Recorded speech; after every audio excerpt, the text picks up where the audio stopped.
Here's how to make a simple pike fishing deadbait trace.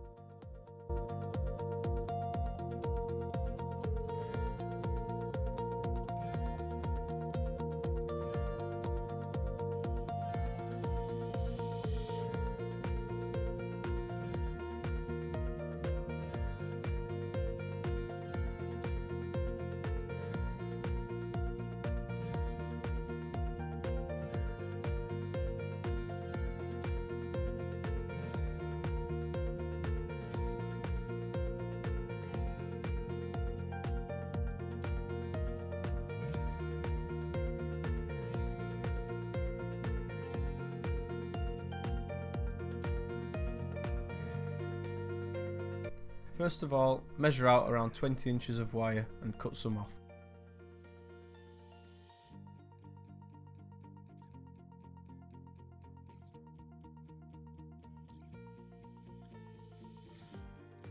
Take your first crimp and slide it onto one side of the wire.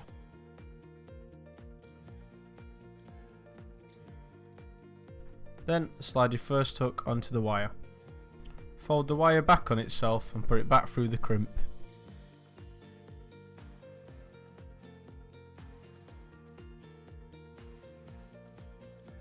Part can be a little bit annoying, that's why it's best to have a pair of sharp wire cutters, so when you do cut the wire it is a smooth cut, which makes it easier to get it through the crimp.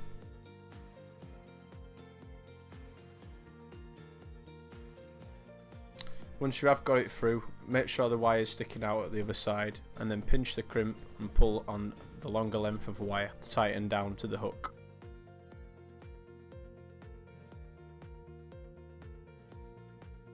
Once you've done that, make sure there's a little loop left next to the eye of the hook, and then crimp the crimp.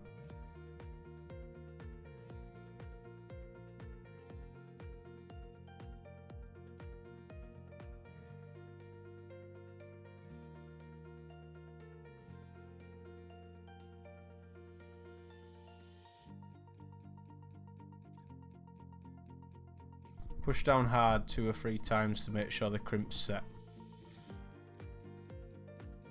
That's your first hook now attached to the trace. Then slide your second hook onto the wire.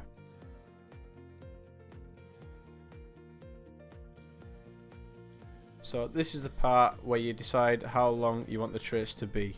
You can do this by getting the bait that you'll be using and lining it up next to it. Then you can decide how far apart you need the hooks to be. The larger the bait, the larger the gap needs to be. The best thing to do really is just make a couple of different size traces, then you've got one for every different bait and every occasion. Once you've got the length that you need, hold the hook and wrap the longer length of wire underneath one of the shanks and then wrap around the base of the hook, starting from the bottom and work your way up to the top.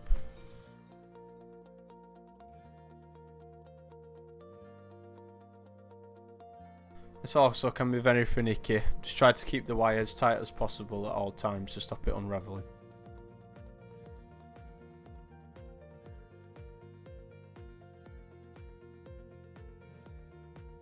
Then pass the wire back through the eye of the hook.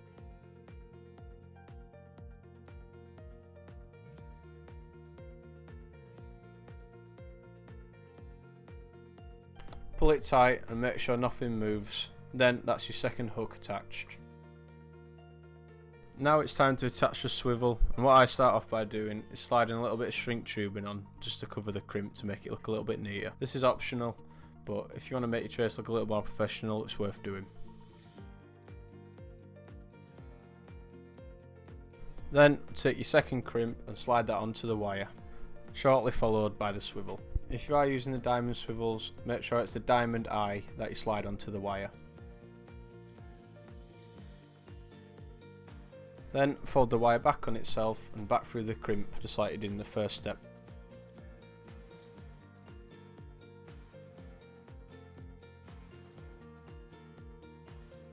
Make sure the tag end is popping out and pinch the crimp and pull on a longer length of wire. Then crimp.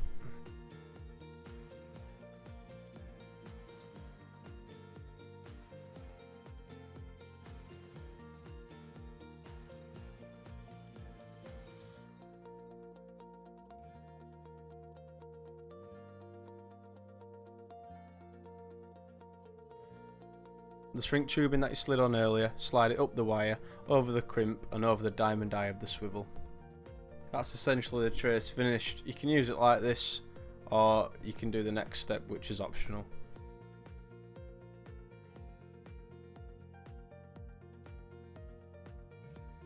These are what you call bait flags, and these go onto the barbed point on the hook. This is to not only make it a lot easier to see the hooks in the pike's mouth, but then you definitely know which one's the barbed point as well.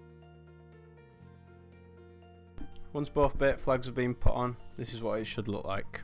This is my ideal trace, and it works for every situation. It's never failed me, and I'm never going to switch to anything else. This has been Tom from Last Cast. I hope this video helped, and I'll see you in the next one.